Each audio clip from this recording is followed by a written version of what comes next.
Welcome back to Steve's Project Car Garage. My name is Steve.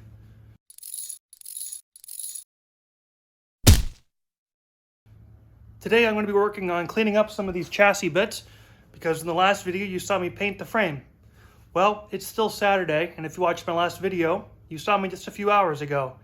I still have some paint mixed up that is good, and I want to try to get it used before it hardens up and is no longer usable.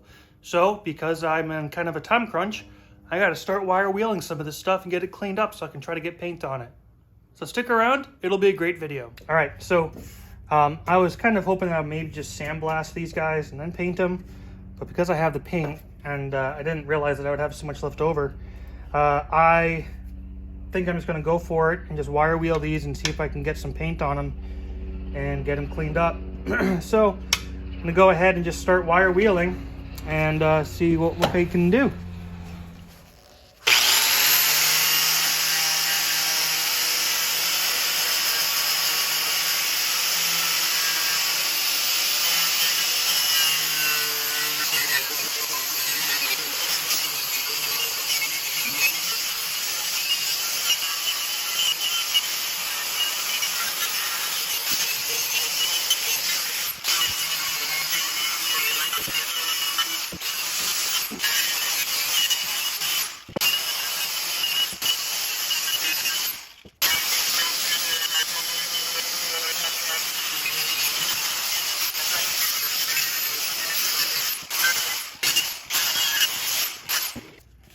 All right, well, that's a good portion at the top. I'm just going to keep cracking away. I mean, it's all just about paint removal, really. There's no heavy rust, which is good. So, just going to keep going. All right, so it's been like an hour, and I have just gone to town on these things. A lot of areas I can't get to, obviously, with the wire wheel. So I resorted to using the needle scaler. So this has actually come out pretty good. I got all the loose crap off from the looks of it. Same on this one. So now I'm going to go ahead and use the Master Series rust remover and metal prep. And I'm going to get these cleaned up with that, and then I'm going to go ahead and hit them with silver. So let's get going. All right, so this is going to be just like with the frame. Go ahead and just squirt this on the scrubby and just start scrubbing away.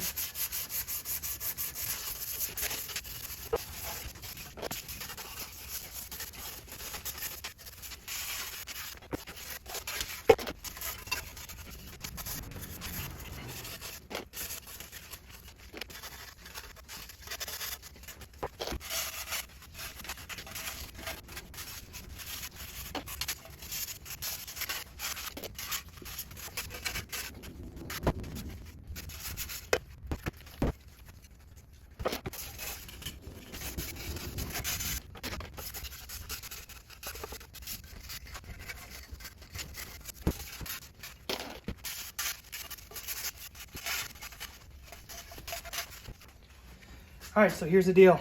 Got these all rubbed down like you saw. I have now given a good couple of minutes to soak, and now I've come back through actually with just some paper towels and some more of the Master Coat Metal Prep and Rust Remover.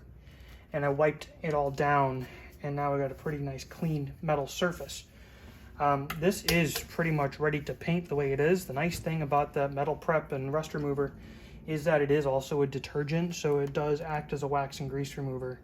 So we've got ourselves some nice good surfaces to work with, but they're still a little bit wet. So what I'm going to do is just going to put them out in the sun and let them bake off, and I'll work on a few other things. All right, so I think this is going to be my next section to tackle.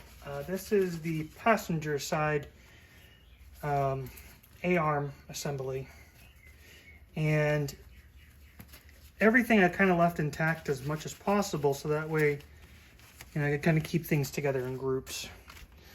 The whole shock and the spring, I think I'm just going to go because, frankly, I'm pretty sure I'm just going to replace the spring. And the shock, obviously, I'm definitely replacing. So I'm going to try to just remove that all in one piece. Then everything else I'm going to try to take apart, put into bags, label, and then clean up. to then eventually put into a blast cabinet, hopefully this week. So what I'm going to do is start just some basic disassembly, see what I can get, and go from there.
All right,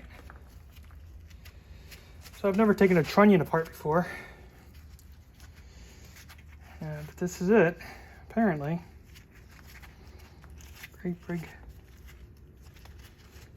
thread on the bottom. Huh. Interesting. Very interesting. Now I do have a replacement. But as you can see in here, there's the thread, and these get greased. You can't see, there's not a lot to it. But, yeah, let me just go ahead and put this back together for the time being, but we have the vertical link separated now. So, this is off of a GT6 as well. Pretty sure I mentioned that before, but just in case you missed it. Now I gotta try to get this guy off. Let's see how that goes. All right, so been making pretty decent progress. I got the ball joint separated from the top of the upper control arm. I just had to pretty much loosen that bolt, give it a couple of good whacks with a hammer, and out it popped. So now, in the continued tear down of this section, I'm gonna work on getting this shock out. And again, I think it's going to pretty much be much of the same. It looks like it may be, yeah, that's kind of what I was thinking. It's 11/16, which is fine because I have a great big breaker bar right over here that I've been using, which has just been absolutely fantastic for this stuff. So let me just get this guy on here. Let's see if we can get this to break loose without breaking me.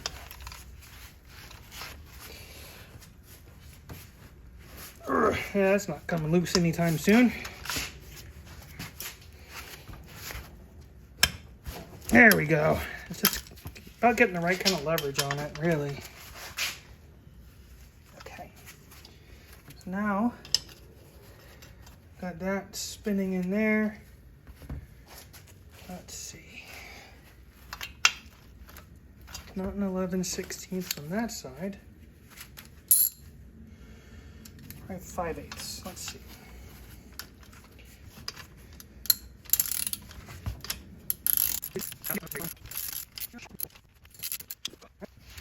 Now, assume with a couple of good whacks of a hammer, that should pop right out.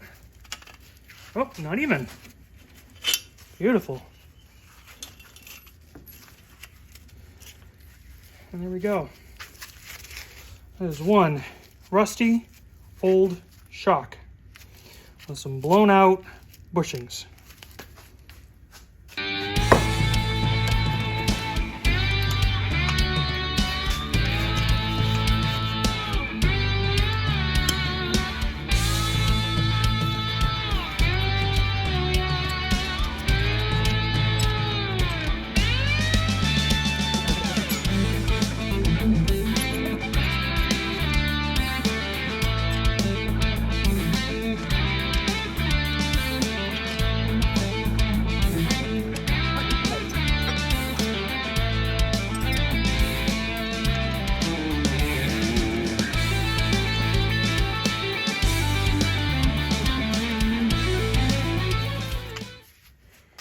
note to self, and the next one, clean the threads.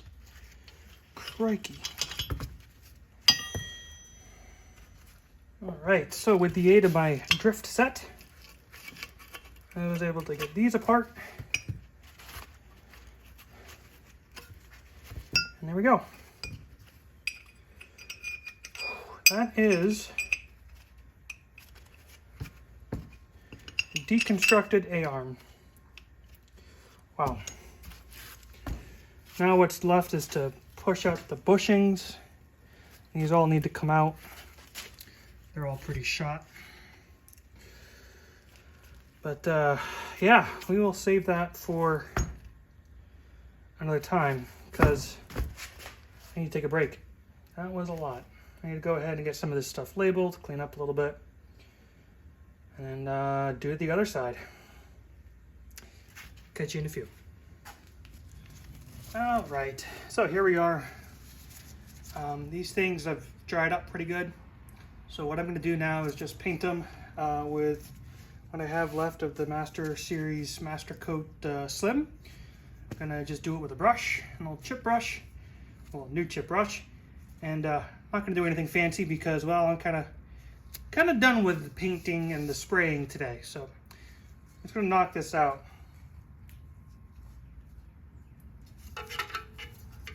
And one of the wonderful things about the Slim is that you can also brush it on. It is not as thick as the regular Master Series, but 2 coats should do the trick.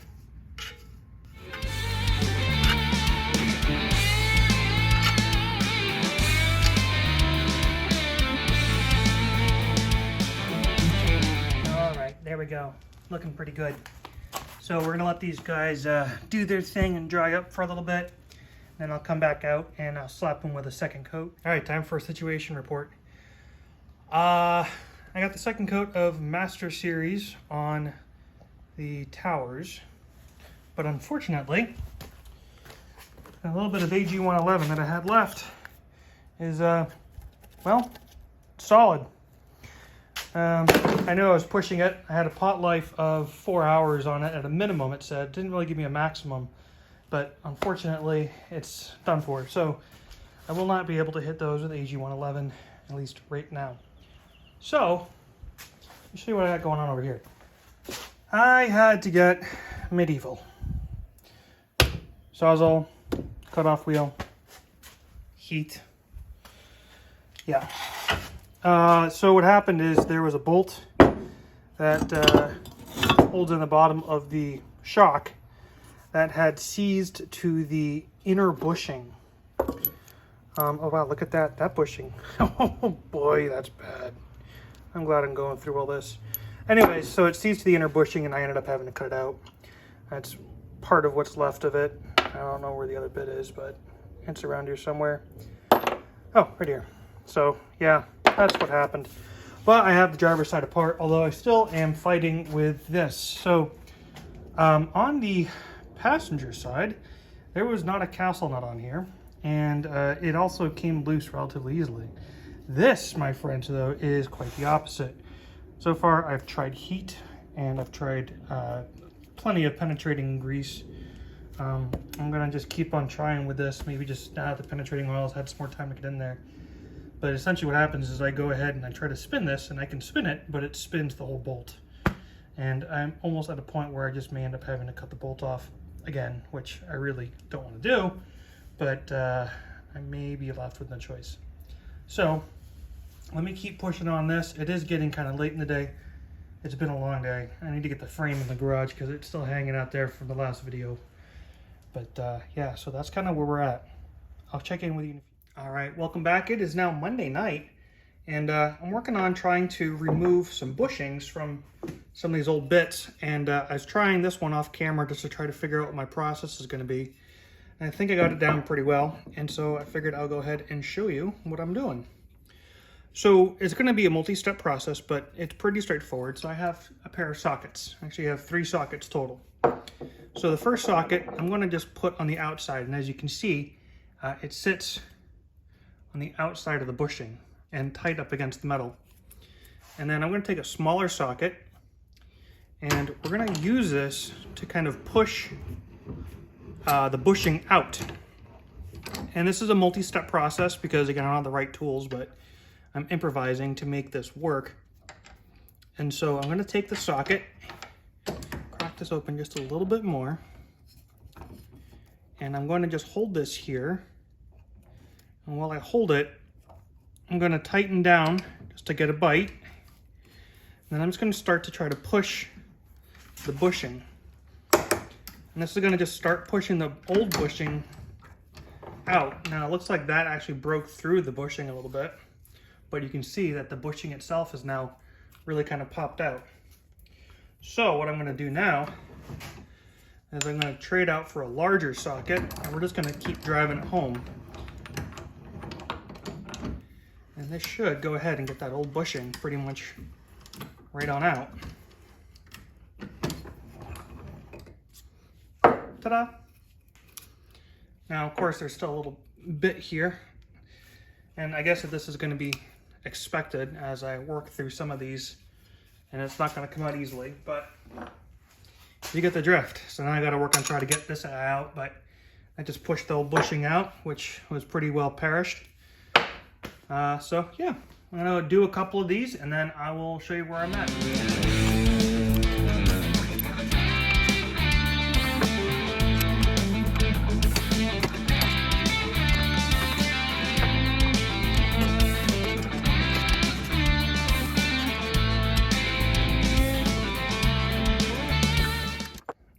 So this is what I have next.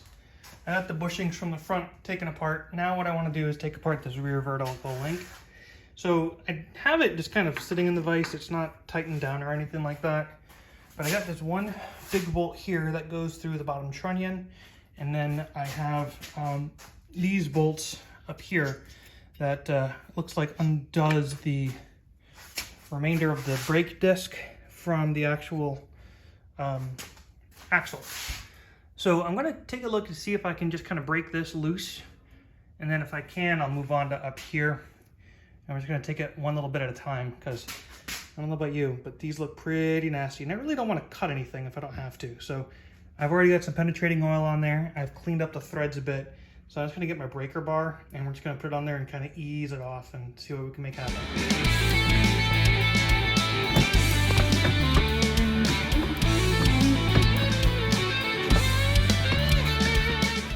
All right, so I remember my friend Noah telling me about this. So there's these little tabs, like right here and right here.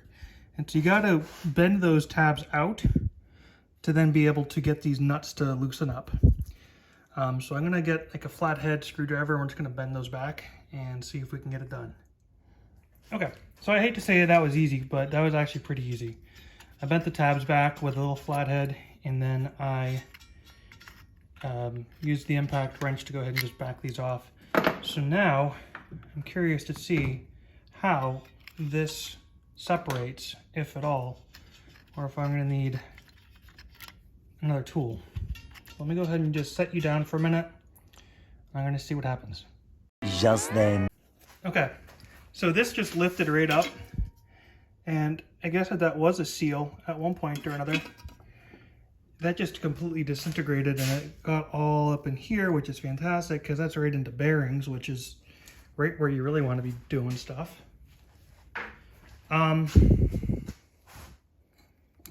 Yeah, I mean, that's it. I guess I'm probably going to need a press of some kind to maybe take this apart. I don't know. I'm going to see if I can maybe get this bolt to come out so I can get the trunnion off at least the vertical link. And if I can do that, then I can at least get this ready for blasting and worry about this when I get a press. But let me see what I can do. I don't know if this woodruff key has anything to do with it or not, but we'll find out. The following day. All right, so time for a little bit of a situation update. So I finally got the axle out. There was a woodruff key that I had to remove, and then once I got that out, I had to remove the bearing. But in order to do that, I had to back this trunnion housing off. So what I did is I ended up using a soft-faced mallet, and I just kind of tapped it back to the point where this grease fitting moved enough for this to allow it to come back off of this, right, off the axle. And then I used a bearing puller and I was able to pull the bearing, which really feels pretty good. I mean, I have new bearings and I'm going to replace them obviously, but it's sort of a shame to replace a good bearing, but it is what it is. I'm sure I can find a good use for that somewhere else. So now I'm faced with this dilemma still. This bolt does not want to come out. And the only way to get that bolt out now is going to be to cut it. So what I'm going to have to do is use my Sawzall to go ahead and cut right in here. And I'm going to try my best to not damage anything, but I'm going to have to try to just gingerly cut this guy loose, because essentially what's happened is that bolt has welded itself to the metal sleeve inside the bushing of the trunnion. So it's time to get the Sawzall out and get rid of this. See you in a minute. Wow. Okay. This is probably one of the most infuriating things I've done in this job so far, was removing this rear trunnion. So I've got one down, one to go. So wish me luck, but I got it out. I had to use cutoff wheel, I had to use a Sawzall, I had to use heat, I had to use hammers, I had to use a drift. Yeah, all the tools. I finally got it out, which is good. So now I gotta do the other side. So I'm gonna work on the other side, get that taken care of, and I'll pick up with you when it's time to start cleaning some of this stuff. Hey, welcome back. So as you can see, I'm actually not at my place. I'm at Chris's shop, and he's got this big old sandblaster. And so I'll show you what we got going on inside of here. I've been here for a few hours, actually already cranking away, and got some really nice clean parts. He's been nicely blasted. And so in there you can see I got some more bits to go. And then let me show you kind of what happens afterwards. So afterwards I use the master coat metal prep, and I just pretty much seals them up, gets them good to go. And with these are actually going to be good to go for upwards of a year. Now I'm probably going to be painting these over the course of next week. I got actually some more AG111 and some more silver primer coming, but these are prepped and ready to go. Essentially when I go ahead and get the paint, I'll go ahead and just wipe these down with that metal prep one more time, and I'll be ready to rock. So got some stuff done, got a little bit more to go, but that's kind of where we're at. There's no point in filming any of the sandblasting, as essentially it's just me with my hands in the cabinet, and the window's kind of tough to see through, so camera wouldn't really work so well. So anyways, that's where we're at, and Chris just let us know he was here. So that was a good one. I'll check up with y'all in a few minutes.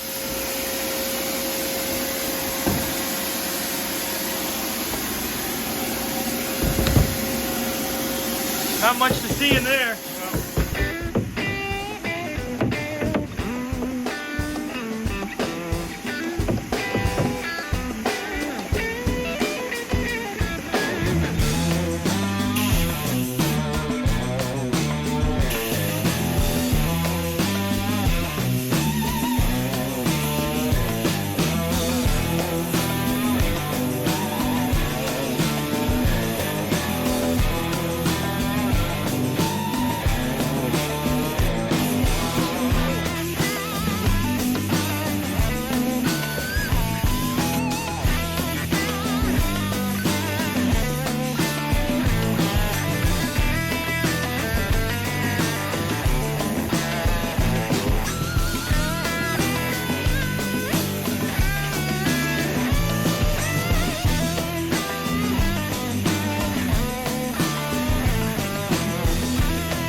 Alright, welcome back to my shop. So we got all of our parts here all sandblasted and ready to go, although I do have some metal work I got to do on them real quick. So let me show you what it is I got to knock out before I go ahead and get this. A couple of small things really, it's nothing major, but so I've got this vertical link is missing a washer right here, and then also I nipped it with the angle grinder here and also here.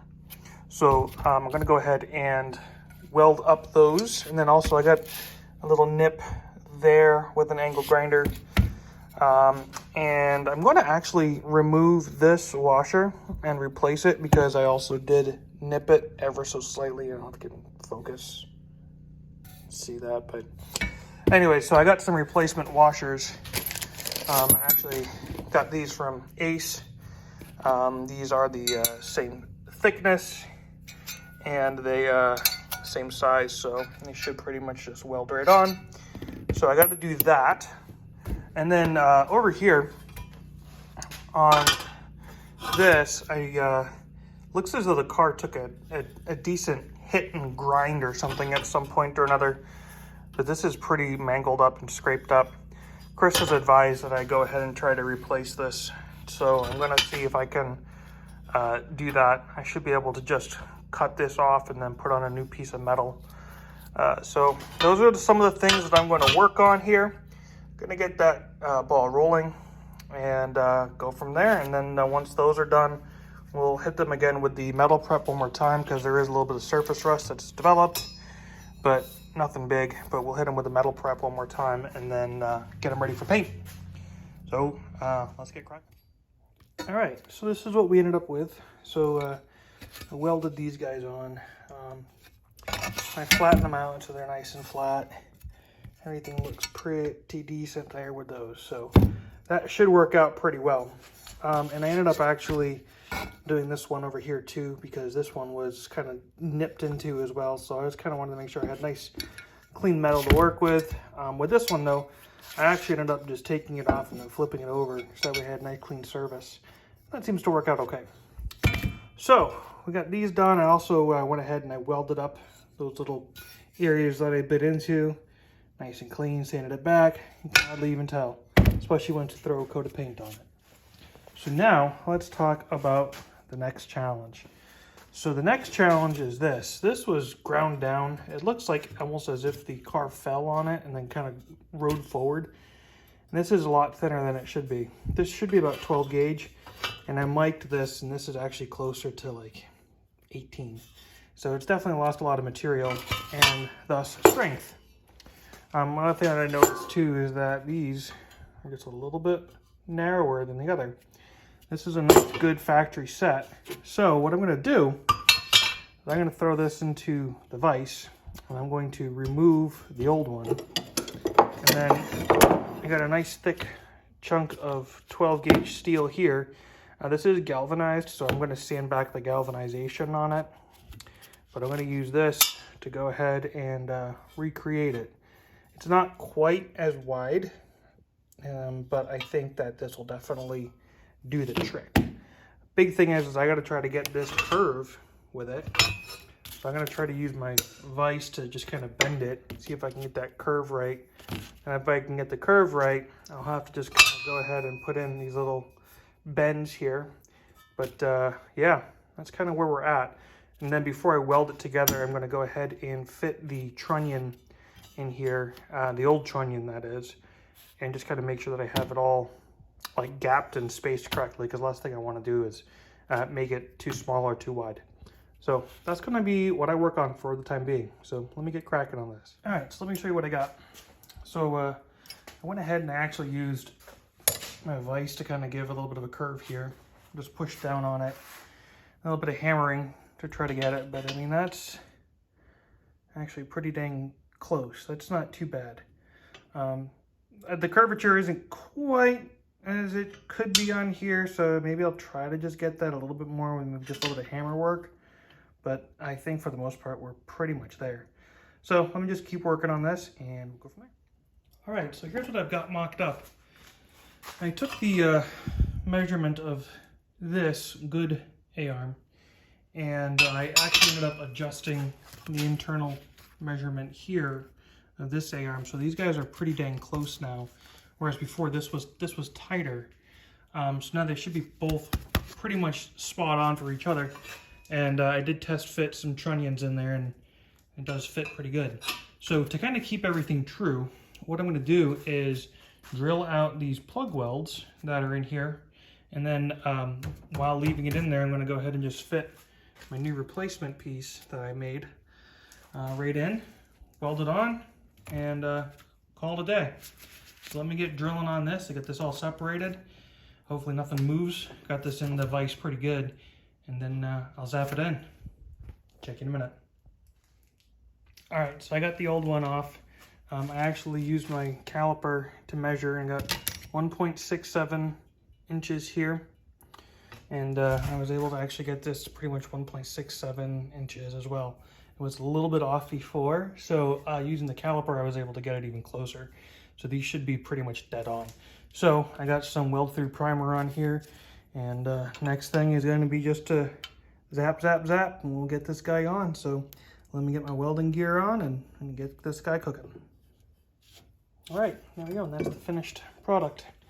I ended up, originally was going to put just a couple of 3 tack welds, but then I said, you know what, I'm going to throw some beads on here. So I threw a couple of beads on just to give it a little extra strength.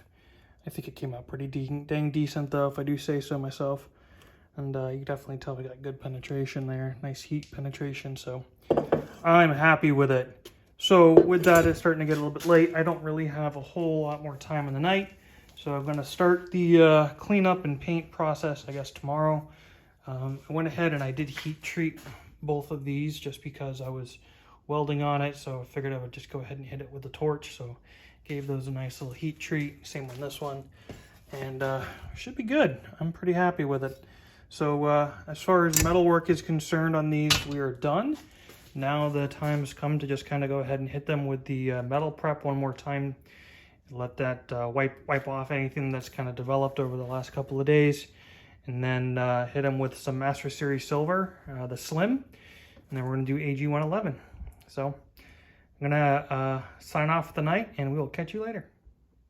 All right, welcome to the painting gallery. So I've gone ahead and I've hung up all of these suspension components and hung it from my nicely painted frame. As you can see, figured out that was probably a decent place to do it. I got some stuff on the ground here so that way paint doesn't drip and get all over the concrete. Not that it really matters, but anyways, I digress. I'm gonna go ahead now and hit all of these with the Master Series Slim and let that dry. I'll do a second coat of Master Series Slim, and then I'm gonna go ahead and hit it with AG111, and then it should look nice and bright and match the frame. So I'm just gonna get cracking on this, and I will check in with you after the first coat's done. All right, there we go. First coat down. And again, I did this all with a chip brush, and I'm pretty happy with the result. It definitely is quite nice. I think that I am going to get some foam brushes though for when I get to the second coat in AG111. I thought I had some kicking around, but apparently I did not. But looking pretty good. Looking pretty good. So we're going to let this dry, and then I'm going to go run an errand or two. Come back, do second coat, let that dry, then do AG111. Check in with you. All right, sorry for the fan noise, but it is getting pretty warm out here. It's about 90 degrees today. So anyways, second coat of paint on the parts. Looks pretty good. I ended up using the foam brush, as I had mentioned earlier, just to try to help minimize on the brush strokes and the paint itself, and it looks really good. I mean, frankly, I would say it almost looks as though it's sprayed. So it's really nice in the fact that it's self-leveling like that. And I finally finished up that last can of Master Series Slim. So happy to get full use out of that. Anyways, we're gonna let this dry, and then when I come back, I'm gonna do some AG111. All right, so got about 3 ounces of AG111 gloss black in here. Got it all mixed up. Didn't mix up a whole lot because last time I kind of mixed up too much and ended up losing some. So 3 ounces. Gonna get this stuff knocked out, and yeah, go from there. So I'm gonna get started on this first coat, and I'll catch up with you guys in a little bit. All right, there we go. One coat down. That took forever. Doing it with the brush definitely is a lot slower. There's so many nooks and crannies on this stuff to get. But it looks pretty decent, and as it dries, it'll look even better. So looking forward to it. It's pretty thick in some places, I'm noticing. So I don't know. But I think it'll be good. I think it'll be really good. I mean, thick is what we want. I taped up spots also that I don't want the paint, obviously. So that'll definitely help out. But yeah, so we're gonna let this do its 1 hour dry, and then I'll come back and I'll get the second coat. I still have to get these scuffed so that way I can paint them, because they were painted a week ago, actually 2 weeks ago. So they need to be a good scuffing before I can go ahead and paint them with the AG111. So I'm gonna take a break though, and we'll come back out and finish this up. And just like that, through the magic of YouTube, we have dried parts.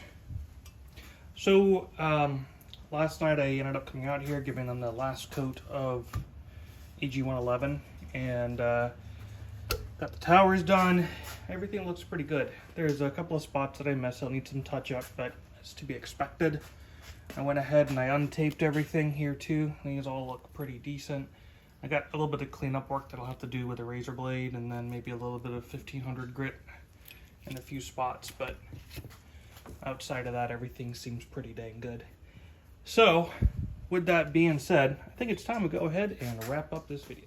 All right, that's gonna do it. This video is 2 weeks in the making, so I appreciate your patience on this. Just life got in the way, and you know, things kept me busy. So, anyways, the next steps that we're gonna take on the Spitfire are gonna be probably the rear leaf spring, and then once that's done, the differential, and then we're gonna start putting this guy back together. So stick around, there's gonna be a lot of good content coming your way. I hope that you all enjoyed this. Please make sure you go ahead and hit that subscribe button, click the bell to get those notifications every time I post new content. And remember, when working on cars like this, make sure you get plenty of paint, make it look good, and don't be that dreaded previous owner. Cheers.